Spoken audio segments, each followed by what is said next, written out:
to Tell Me Your Story, New Paradigms for a New World. I'm Richard Dugan, your host, and it's really a pleasure to have you here with us here on the program. We're going to have a very interesting conversation today. I want to remind you that we are here on Sundays at 7 a.m. and 7 p.m., Monday mornings at 1 a.m., Wednesdays at 9 a.m. for our special edition of Tell Me Your Story. We podcast at SoundCloud, iTunes, TuneIn Radio, Spotify, Stitcher, Player FM, Blueberry, iHeartRadio, Amazon Music, and many other locations. We're also on YouTube where you can watch these interviews. And we appreciate the fact that you listen and watch because we've got lots of people and we've got a number of subscribers. The numbers of subscribers is less important than the number of people listening to the program and the information that we are bringing forth. We also want to let you know that we would love for you to participate in the Decade of Perfect Vision. What is that? It is where we ask you to go within and listen to that still small voice in that quiet, peaceful place of yours. I discovered years ago that I could search the world over and never find a place that no one else could get to until I went within, and nobody can get there. Only me. And I like that. That's a safe place, a special place, if you will. So hope we encourage you to do that during the Decade of Perfect Vision. And if you'd like to support the work we're doing financially, we would greatly appreciate that as well. That is why we have a PayPal account. It is there for your security as well as ours. Today's going to be a rather unique conversation. Well, actually, they all are unique conversations, but today it's going to be with a woman who, she's an author, she's an artist, Kaziah Hancock, and she's compiled a book along with many of the pictures or paintings, if you will, that she has produced. And the book is entitled, and we'll get the story behind all of these, Escape Prisons of the Mind. Basically a fascinating book. I want to thank you so much for, number one, sending me a copy of this incredible volume, but also for joining us here on the program. This is my little sweet Dottie. Well, thank you so much for being with us here, Kaziah. Oh, beautiful. We love to have animals on the program, I will tell you. So first of all, let me ask you, this is a fascinating story, but the artwork that you do is also rather interesting in that, and I have kind of voiced this on numerous occasions on this program, we ask men and women to serve, and quite honestly, and this is we, i.e. the government, but when they come back, I never knew you. I don't know who you are. Get out of here. And yet I know from an historical perspective, I've researched this a little bit, in cultures around the world, other cultures around the world, win or lose, the combatants come back to their respective communities, their tribes, their societies, and are honored for the fact that they participated in that, whatever it was. But for some reason in the United States, and I've even asked this question, and again, I did the research on this, how long has this been going on? I mean, my goodness. And I found out that I'm going to put it in this way, Kaziah, the dishonoring of servicemen and women has been going on in this country since and including the Revolutionary War. Well, and then you get dumbass that, lets it all go to hell in Afghanistan and then wonder why the soldiers go and kill themselves. Well, many of them lost blood and body parts and everything on that battlefield and then just surrender it to the enemy. Yeah. Like it's no damn big deal. See that crap right there, that maybe this is my opportunity to have a voice to any servicemen that are contemplating suicide. First of all, if you want to kill yourself, kill your old self, not the new self that can fall in love with Jesus, list in his army, because he will not fail you like the Big Brother thugs has done. Yeah. Well, The interesting thing over the last 60 or 70 years is that we were not unified. Now, in World War I and World War II, from what I have read and been told, we were unified as a country.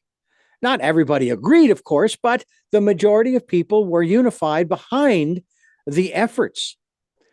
But when we got into the 50s and 60s, that unification. Well, hell, they started glorifying communism, socialism, vote for me and I'll give you everything for free. You don't need to work. You don't need to get good grades, not nothing. Hey, I'll just take care of you. Yeah. Well, it's like the pigs that are in a slaughter pen. They don't have to do anything but eat and roll over and piss. But you know what? In the end, the government's going to slaughter them. Yeah. Yeah. Sorry. Now you actually in your artwork you honor these people by painting the pictures of the fallen. Is that correct? Absolutely. How did that start and when? Well, in 2003, I was listening to a radio broadcast where James W. Calley had been killed in the war. And, a lot of us in America was really pissed when bin Laden brought down the Twin Towers. So, hey, when I heard that somebody was killed fighting against these horrible human beings, I stopped everything. I sat down and I listened, and tears just streamed down my face. And I just say, you feel stupid. There's nothing you can do. The guy's killed. He's in service of his country. But I thought, well, wait a minute. There is something I can do. I've been doing portraits for many years, and I'm actually pretty good at it. So I'll do that.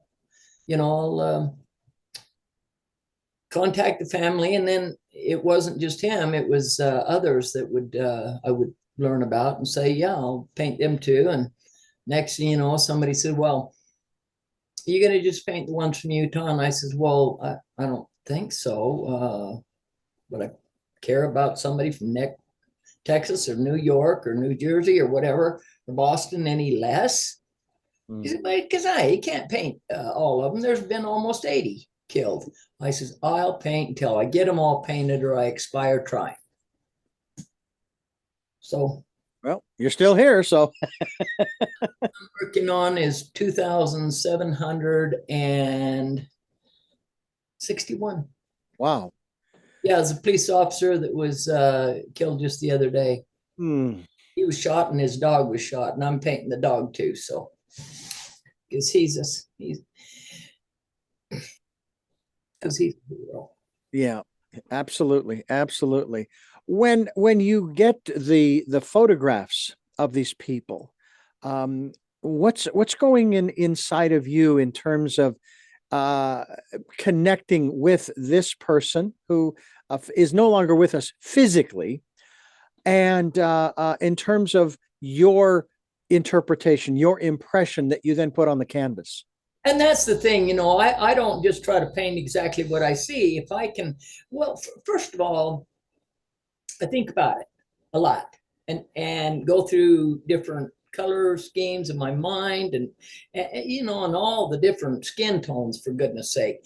And then I pray about it and I ask God for guidance, for inspiration, moments of genius, accuracy, endurance, and all those good things. Mm-hmm. And then I just have to go to work. But I try to make every one of them not just a duplicate of a photo, but a work of art.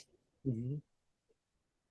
So, if somebody's seen it 20 years from now, 100 years from now, say, hot diggity damn, that's a mighty fine painting. Wouldn't that be nice? Yeah, absolutely. And the person's always remembered through that. And so, but I am so grateful for my freedom. And that's the whole reason I wrote the book is nobody understands how blessed freedom is more than those that know what it's like not to have it.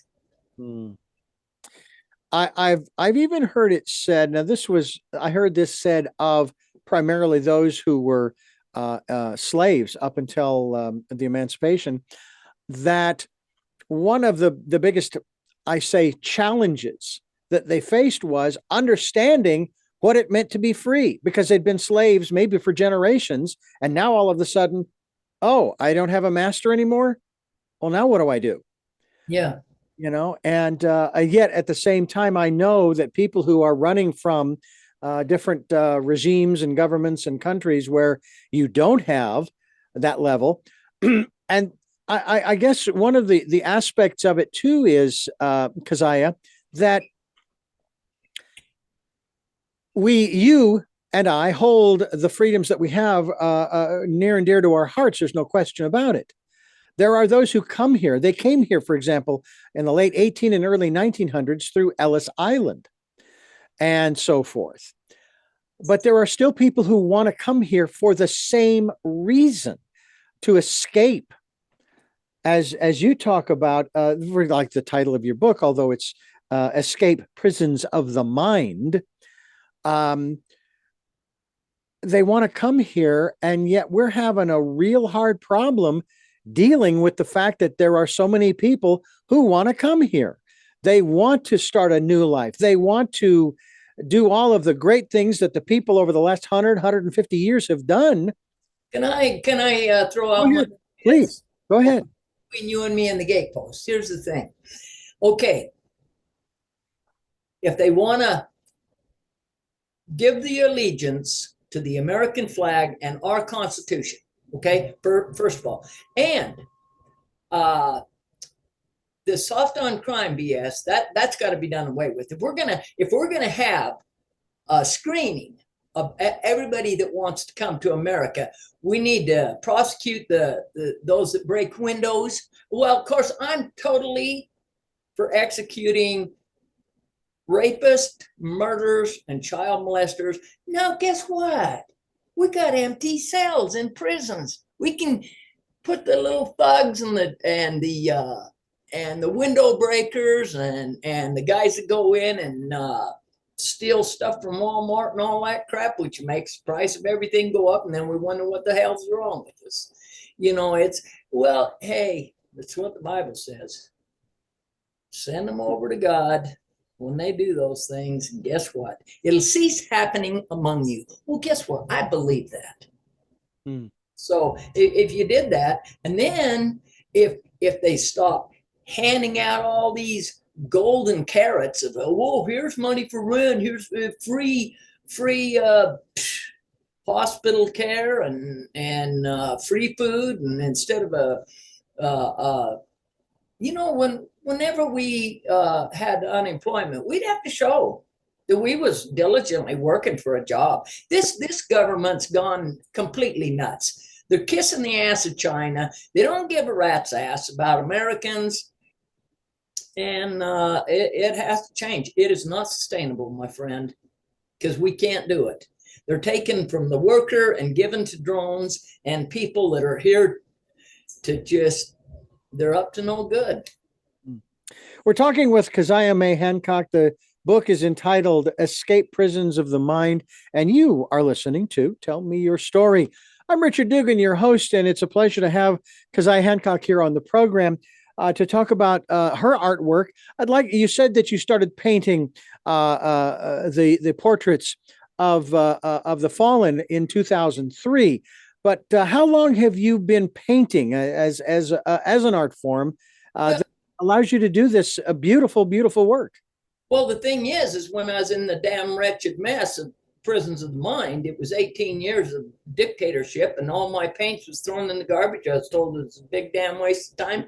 I was put to work in a family-owned business, scrubbing glass gallon jugs, and after 13 years, I was going to throw a bucket of 5-gallon buckets that had all these invoices in it. And I started thumbing through and think,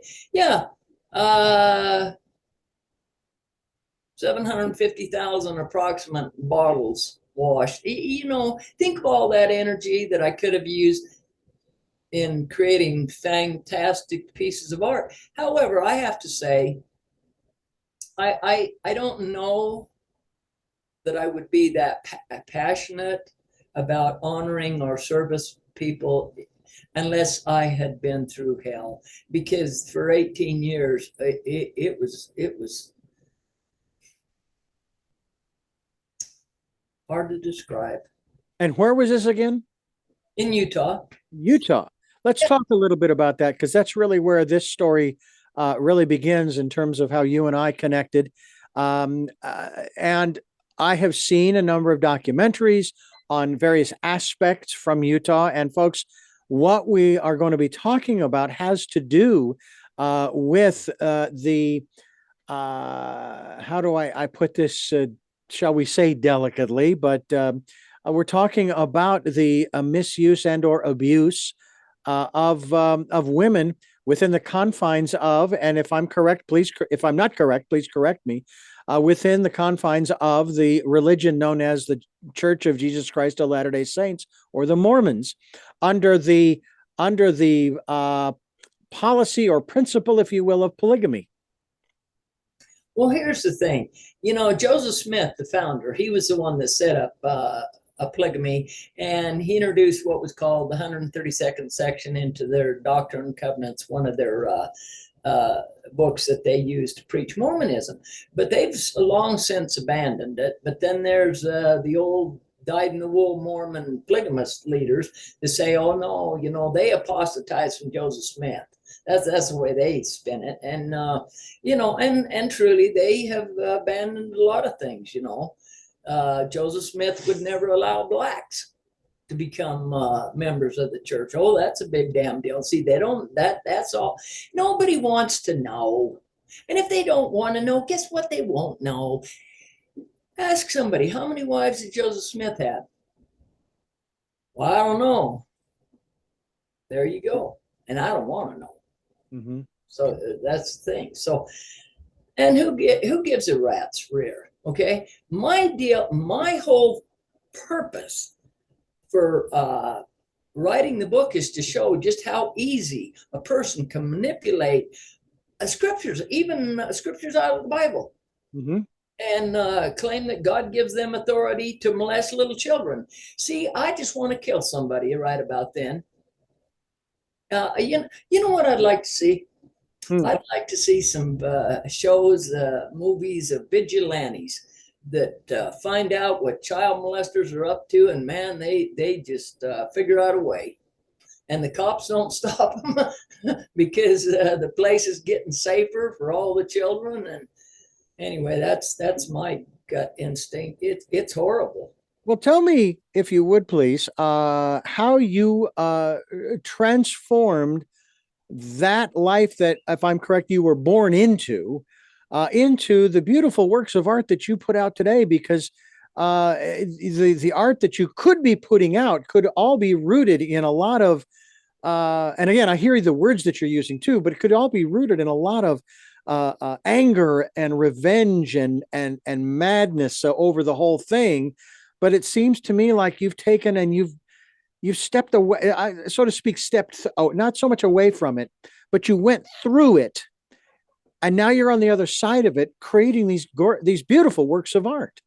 Well, it's because I'm just so blessed. And I realized that when I got into the Bible and got to know for myself what Jesus really said, mm-hmm.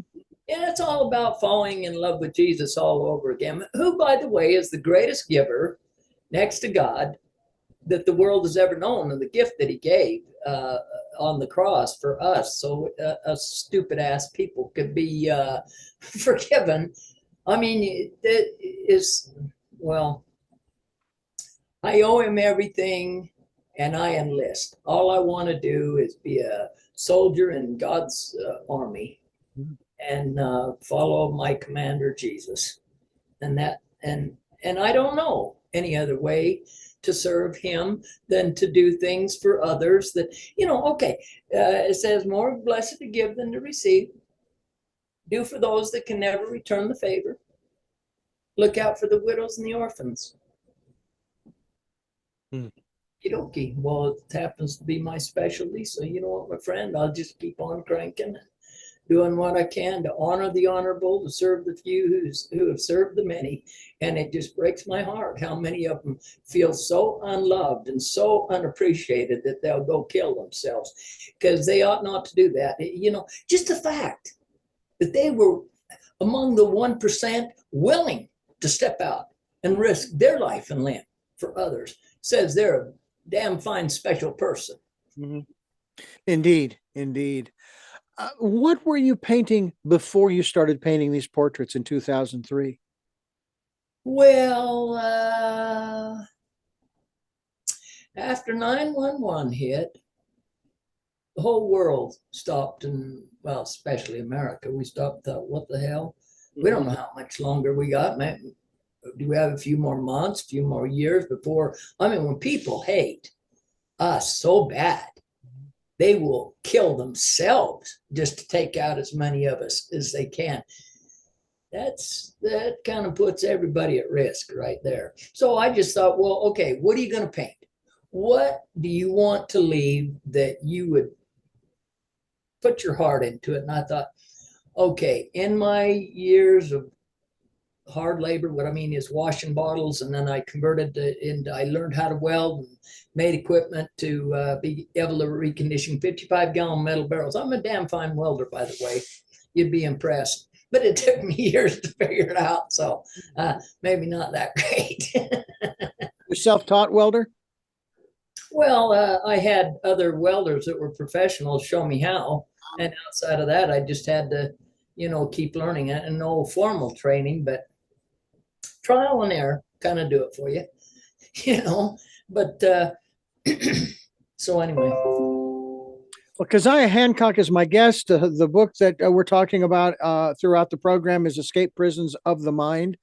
And you're listening to Tell Me Your Story. I'm Richard Dugan, your host, and it is a pleasure to have Kaziah Hancock with us here on the program. When you are, and you say you've painted, what would you say, somewhere in the neighborhood of over 2,000? Yeah, as far as soldiers, police, and firefighters, since the 1st of March, 2003, yeah, 2,761. Wow. And you keep track. And I watched the video. I watched the documentary of the process that you go through. And you have different music that you paint to as well. Soft rock. Yeah. The Beatles, the Stones, Moby, Johnny Cash, shit, I like it all. If it's music and it doesn't suck, I probably have it. Well, and of course, what doesn't suck is certainly up to you to determine. But so do you just have a playlist that you just turn on, or do you choose particular ones? Well, actually, I've bought a lot of CDs over the years and go through and pick just certain songs, record them on the little cassette tapes, the old-fashioned cassette tapes, so that I don't. So if you got a CD and there's only 2 good songs, you don't want to dilute yourself by listening to all those others. Right. Gosh, damn. See that I can't listen to symphonies, Mm-hmm. So I mean, I gotta have that. I hear you. So basically, you create what I used to put together in the 70s and 80s was called a mixtape, where you record only the songs that you wanted to listen to on that tape. Yeah. Throw it in the player and listen to them. And that's what I do, and I got a whole crap load of them. So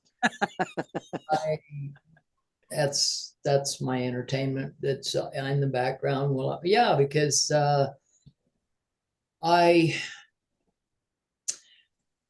get back to your earlier question, what was I painting before I started painting soldiers? The Worker series. Mm-hmm. I started out with the plumber was the first one, and then the street sweeper and the cleaning lady, the dairyman, the baker, the farmer, the cowboy, and the good shepherd, the sheep herder, feeding the little baby lambs, and mending a broken leg, that type of thing. But anyway, so that's what I was doing, and I was quite successful at it, actually, along with going out on plein air contests, throughout Utah, and I painted Utah railways, and then on another plein air occasion, I painted the Rio Grande trains on the track, and it was a credit union in Price, Utah, that bought that for like about 4,500, and that was before painting the soldiers. But see, I had a few dollars in the bank, probably maybe 5,000 in the bank before I engaged upon this. But damn, that didn't take long to go bye-bye. Yeah. But the guy at Provo Art and Frame, Kim Anderson, who really loved the painting I did of Cowboy Ways, he bought that. The wholesale on it was 7,500, but it was a huge painting. I mean, of course, it's in the book, but yeah, it's about 5 feet by 5 feet. But then he'd say to me, Kaziah, you don't have to come up with money every time you want supplies. You just go ahead and I'll trade some of your paintings. I love your stuff. I said, okay. So that's how I was able to get paints, canvas, brushes, everything, but not the postage. So it is funny. And my understanding too, and this is from the documentary, that you do not request nor are you willing to receive any remuneration from those families to whom you give the portrait to. Well, that's not entirely correct. Oh, okay. Somebody wants to donate, for crying out loud, shit, I'm so poor I can't even pay attention. But that ain't gonna stop me from doing what God's put in my heart to do. But hey, I'm very frugal, and I'm very happy about that. And you will accept the support, basically.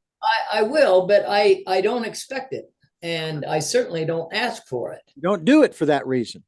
No. They see, and this is the thing. There was a lady that wanted to see if she could hook me up with some gallery agent in New York that would represent me as an artist. And she looked over my work and stuff, and she's, well, I love Kaziah's work. But the problem with representing Kaziah, she devalues everyone she's trying to sell by everyone she gives away. And of course, me, you can imagine the swear words in my mind. Yeah. And I said, this is not free. This is the value and the cost of a human life. By God, don't tell me it's free. Yeah. Nobody's going to die to get it, Kaziah. not willingly. Right. You've already had someone die, and that's the person you've painted. You were also mentioning about how you had mentioned a portrait. I don't know if you've already painted it, or you're in the process, or you're going to be painting of a not only a service person, but also their service animal. Oh yeah, this what? Damn, I can't think of his name right now. But yeah, he was just killed within the last 7 days. Oh, yeah, and his dog. You can go on Officer Down and look at him. He's standing right there with his dog. And yeah, the dog's going in it. And now I've got a little bit of a different style, a little softer style, but it'll be good. I'm already on it. Mm-hmm. How do you choose the individuals that you're going to paint? Well,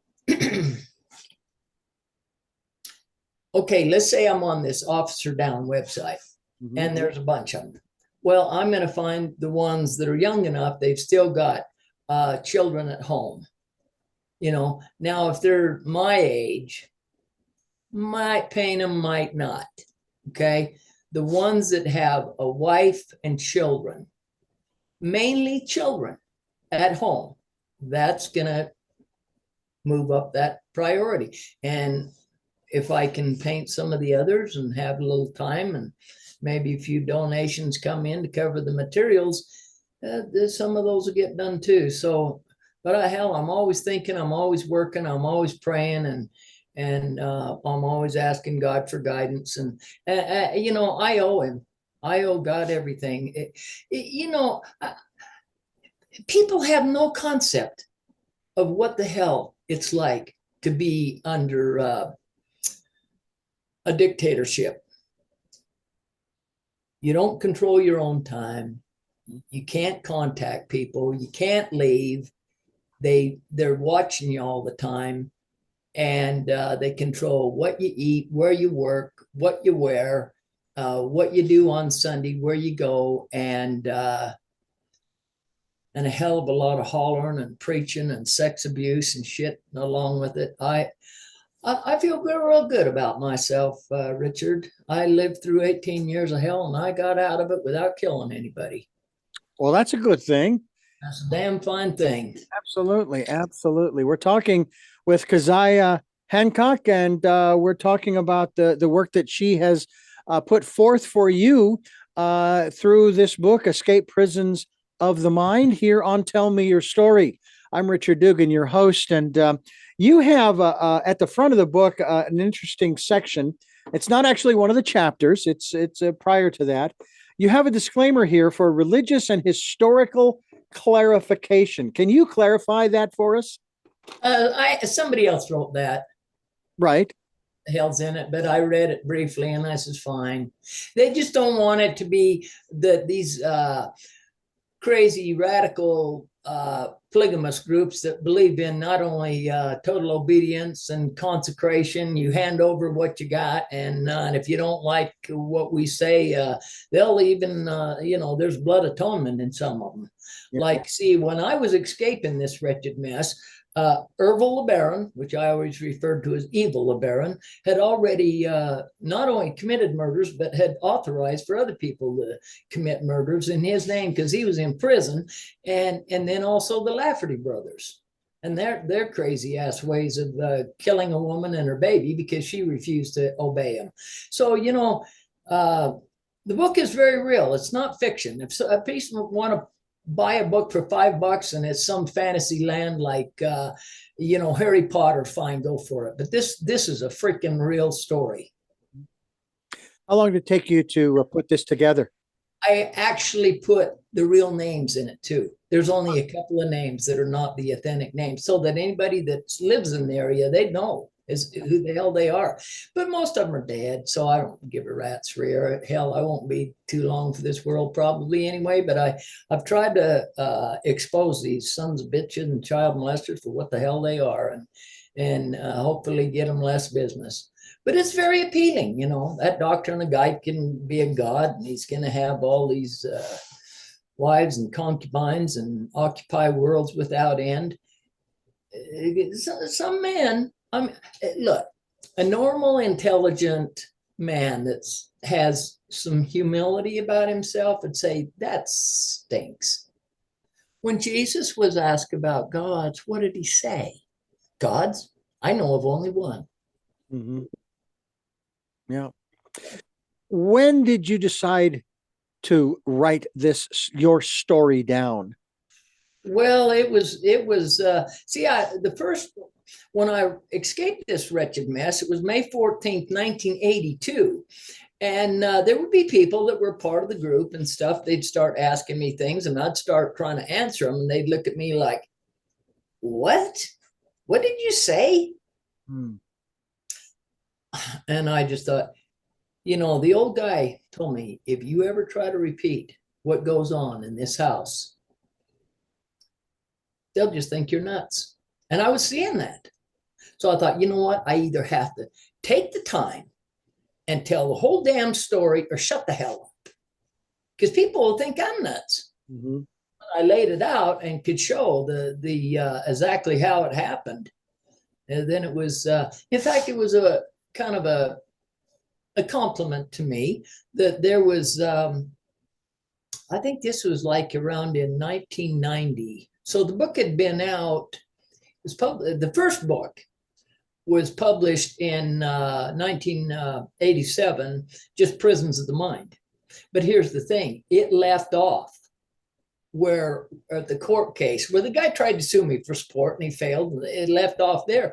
But then where I went from there to exit the entire polygamous group and then go on. I did marry the love of my life. He was an art instructor, and then how that ended up. And he divorced me. He wanted to take other wives, and so that ended up me on my own. But just the hand of God in helping me walk through to be able to survive and be able to be industrious enough through my art to be able to support myself. See, my Social Security every month coming in is right around $400 a month.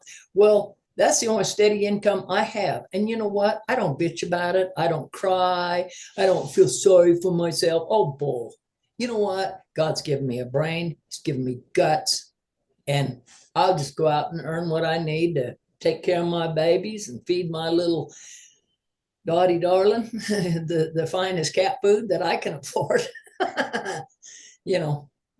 So obviously you're an animal lover. There's no question about that. I saw your, what was that? A dog or cat that climbed up in your lap? It was Dottie, my kitty. Dottie, your kitty. Looked like a calico.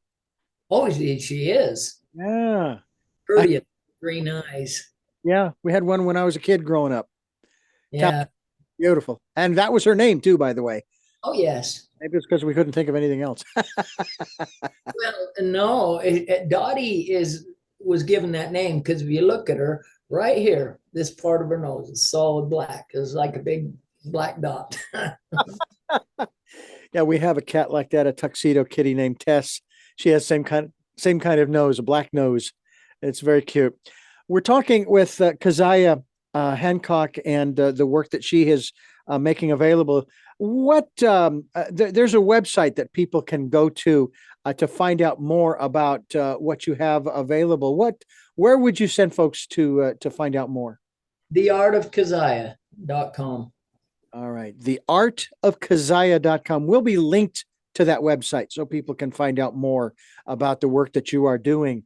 And we certainly encourage folks to pick up a copy of Escape Prisons of the Mind.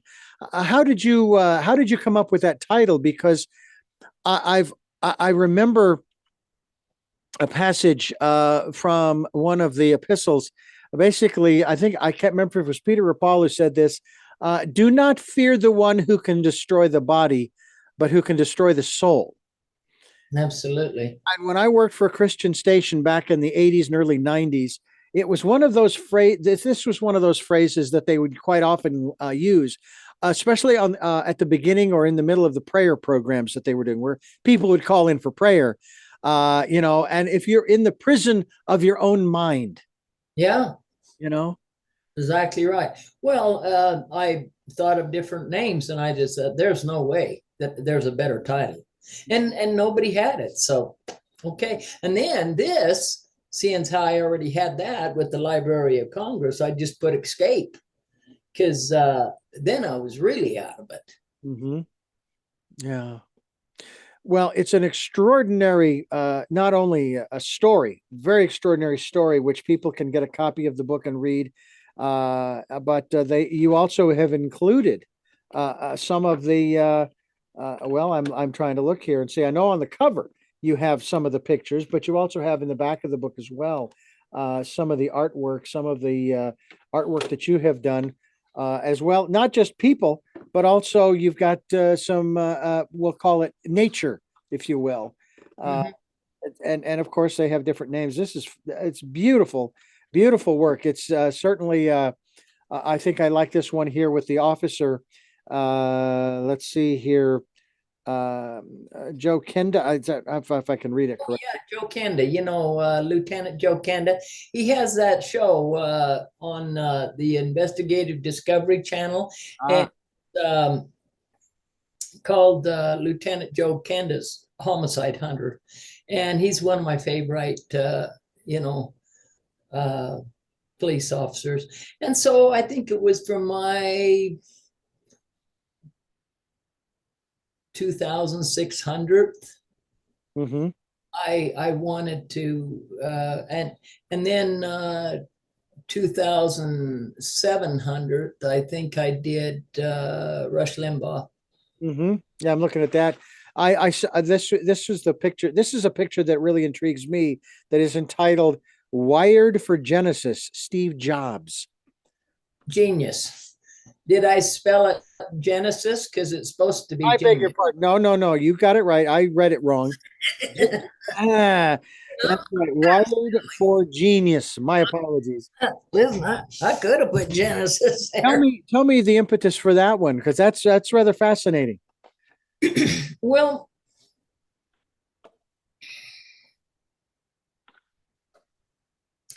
I wanted to do something different. I actually did one of Michael Jackson. I did two of Steve Jobs, and then I did one of Michael Jackson too, but and one of Andy Warhol. You know, even though I'm a conservative Christian, Mm-hmm. I really enjoy creative thinking in art, like Jean Mitchell Basquiat Mm-hmm. and Warhol, and of course my favorite is Nikolai Fetchin, J.C. Leyendecker. So.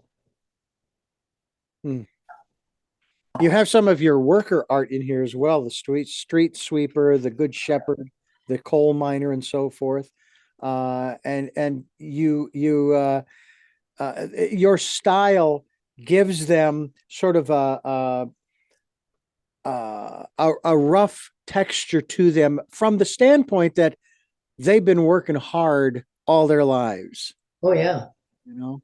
Yeah, somebody asked me one time, now, Kaziah, do you ever paint people that haven't been through the mill? I laughed. Well, probably not. You know, why would you want to paint an apple that's not ripe yet? That's the other thing too is we've all been through the mill in one form or another, right? Yeah, no kidding. You know? So And determines who the hell we are in the end. And do we have any guts to stand up for what's right? Or are we going to just cave? Are we going to sell our soul for the almighty dollar? Or do we stand true and say, hell no, yeah. I am not for sale? It's interesting that you mentioned that. I was talking with somebody about capitalism, and the element that they never counted on was greed. I was talking with one of my guests, and they said, well, actually, it isn't greed that's the problem. It's envy. And I thought about it, and I thought, oh, yeah. Probably more accurate. It's also still one of the 7 deadly sins. And it's right there in the 10 Commandments. But here's the thing. See, the Sadducees and Pharisees and scribes, they had Jesus put to death for envy. Yeah, that's and, right. The government knew it. They knew that, you know, hey, they couldn't feed 5,000 with one kid's sack lunch. They couldn't walk on water. They couldn't calm the storm. They couldn't raise the dead, heal the sick, the lame leap, the blind see, and the dumb and deaf. Yeah. They're all healed. And I mean, they, you know what? Even when Lazarus was resurrected, mm-hmm. They was there all crying because Lazarus was dead when Jesus raised him. Then they wanted to kill him. Yeah, go figure. Hypocrites. Yeah. They didn't give a shit about his welfare or nothing of the kind. No, it's just some sick sons of guns, my friend. Yeah. It's all about getting somebody else to work and hand them the money. Yeah. It's like the Democratic Party right now, which makes me sick. But I understand. Yeah. We're talking with Kaziah Hancock and the work that she has done in the compilation of this wonderful book. Her artwork is in the back of the book, and you can look at the beautiful work she has. Is your work, aside from the portraits you've been doing since 2003, available at all for sale? Oh, yes. Yeah, on this site, The Art of Kaziah, there's a few pieces there that are for sale even right now. In fact, I've lowered the price as low as I can possibly stand to let something go for but the thing is I always try to give the highest quality and let it go at the lowest price, because then that encourages me to paint another one. And I will, because I mean, I've had some very wealthy people love my art and collect it, like the CEO of Zions Bank. Okay, well, how do you do? When I was at the governor's mansion receiving the governor's mansion award, I had a bunch of my paintings on little easels that I'd rented, and I didn't know who was standing behind me or by the side of me or whatever. And I was just going through and explaining why I painted certain paintings. And he said, okay. He says, well, when I come to the dairyman, who's carrying a great big 5 or 10 gallon galvanized container of milk, they used to do it. And I said, well, what they do, see, they'd put the milk in the container and then they'd put it in like a crick, and a gunny sack going over the top of it, so that, and that's why those lips on those things, they go like this. So if, the crick water can't seep in, but it's gonna keep it cold till the milk truck shows up. See, so so at the end of it, he says, I want to buy 2 paintings. He bought the dairyman, and he bought the school teacher as a gift from him to Mary Kay Huntsman, the governor's wife. Yeah. Hey, it's none of my business, But yeah, and then Sid Jansma, who is the CEO of Wolverine Oil, I painted some pump jacks and sent them around. Well, he stopped by, and he introduced himself, and he ended up buying about $35,000 worth of. He bought two of the that were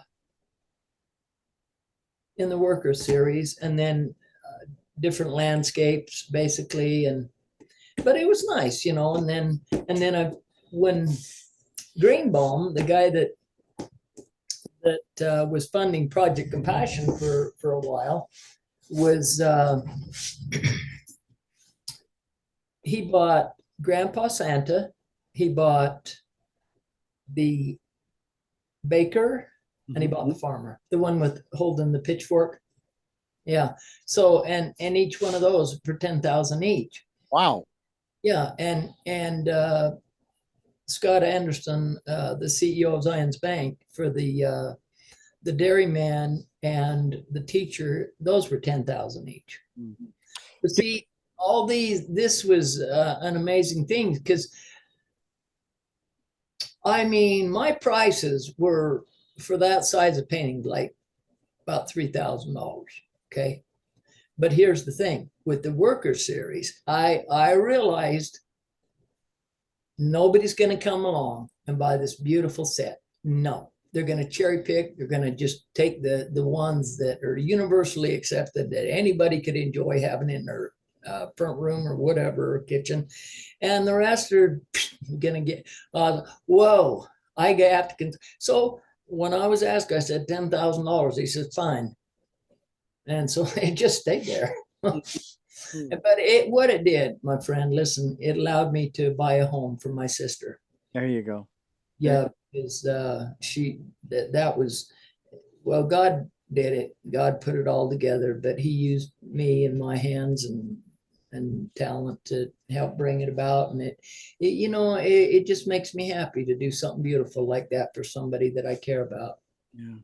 Let me ask you, in terms of your paintings, have you ever painted something and then sort of grown attached to it, where you'd really rather not sell it or give it away, either way, because there's so much of you in it that it's like, I really like that. I don't want to. Have you ever felt that, or is it again? I know with the series that you're doing for the first responders and so forth, you're giving it away. You're sharing that. That's your service portion. But do you ever have you had that happen? Listen, the street sweeper, I did not want to sell that. Even the one with me holding the 2 little baby goats. I did not really want to sell that, but I had bills to pay. But I have one. It's just a little 11 by 14 in my bathroom right now. There's just something about the miracle of the way that all the colors and the blending come together that I really like it. But yeah, you know, I've always got my favorite pieces. But the bottom line is, damn it, if you expect to pay your bills, you hadn't better fall too much in love with your stuff. I hear you. I know exactly what you mean. In the digital world that I live in with the audio, I can make copies until the cows come home. But in the world, the analog world in which you live, it doesn't work that way. If you want another copy of it, you got to paint it in order for it to be truly authentic and an authentic Kaziah piece of art. Yeah, and and the thing of it is when I started, and people would say, "Well, don't give them the original." I'm there. Are you nuts? That's the whole bloody purpose. They're all originals. Original. Even if you paint another copy of it, it's still an original. Hey, listen, I've had to paint the same soldier as many as 3 different times. One soldier, 3 different paintings. You know, mother is not living with fathers and spouse. So, but all 3 are different. Yeah, absolutely. We're talking with Kaziah Hancock, and she's got this wonderful book that you can get at, and again, it's Kaziah Art or Art of Kaziah. Art of Kaziah. Artofkaziah.com. Escape Prisons of the Mind. Get yourself a copy of this. Not only that, if you go to Amazon, they want like $68. But if you call the number, or there's a place you could buy it there, and for just $60. Sure. My cost, okay, is $50 and then $10 for shipping. That's it. But the thing of it is, the thing that makes it so expensive is those 78 colors of art. Well, hell, it should be sold as an art book. People don't bitch and everything over a Van Gogh book. I mean, come on. I hear you. Well, we want to remind you folks, you are listening to Tell Me Your Story. I'm Richard Dugan, your host. Kaziah Hancock is my guest. Escape Prisons of the Mind is the book. The website, artofkaziah.com, and I'm going to get this spelled correctly, Kaziah, and Hancock, Hancock. And then there's a .com at the end there. And as I said before, we'll be linked to that website. Kaziah, we're just about out of time here. And I ask 3 questions of my guests at the end of every program. We're in our 15th year, and those questions have sort of shifted and moved around a little bit. But for the most part, we ask those. You may have addressed them during the program, but I like to ask them directly regardless. But before I do, I want to thank you for listening to and watching Tell Me Your Story. New paradigms for a new world, as we're giving you choices and knowledge of those choices to help make your dreams come true. And we are here on Sundays at 7 a.m. and 7 p.m., Monday mornings at 1 a.m., and 9 a.m. on Wednesdays for a special edition of Tell Me Your Story. And we have podcasts on SoundCloud and TuneIn Radio and Spotify, iHeartRadio, Amazon Music, and many other locations across the internet. And we have a video. That's right. You can watch these interviews on the YouTube channel, Richard Dugan, Tell Me Your Story. And we certainly hope that you will click the notification so that every time I upload a new program, a new podcast or video cast, you're notified and you can take a look and or listen to that. We also encourage you to participate in the Decade of Perfect Vision, the 2020s, where we ask you to go within and listen to that still small voice and follow the promptings and just sit quietly. You don't have to really do anything in that time. Just relax and stay calm and peaceful. The still small voice is why I started Project Compassion, my friend. Well, that in my heart, and I know it.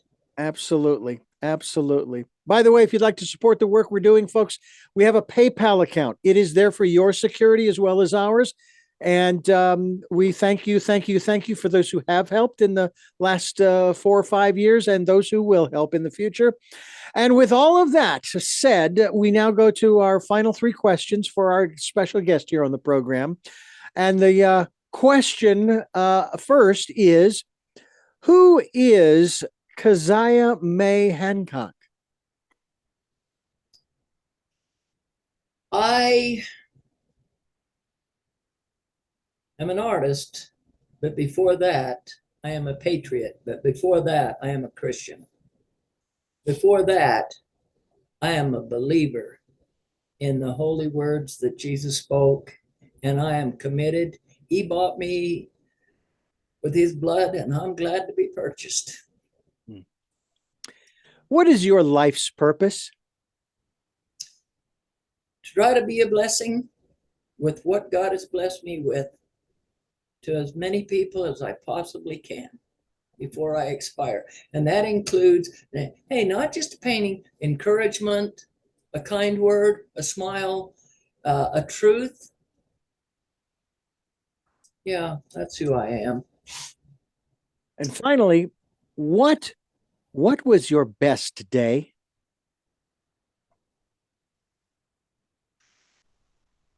Well, one of my most important days was the escape from the damn wretched mess I was in. There's a lot of really great days.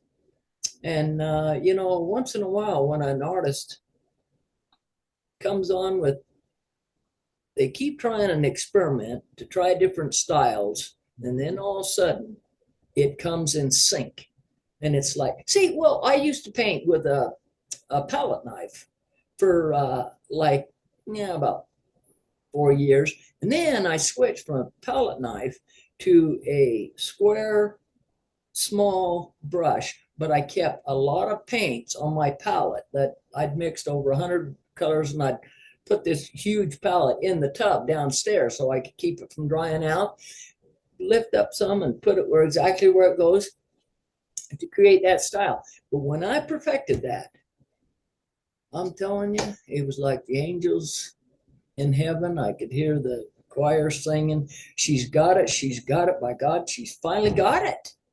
She figured it out. Whoa, it did. It worked. And now I'm on a softer style that's more the way of the Richard Smiths and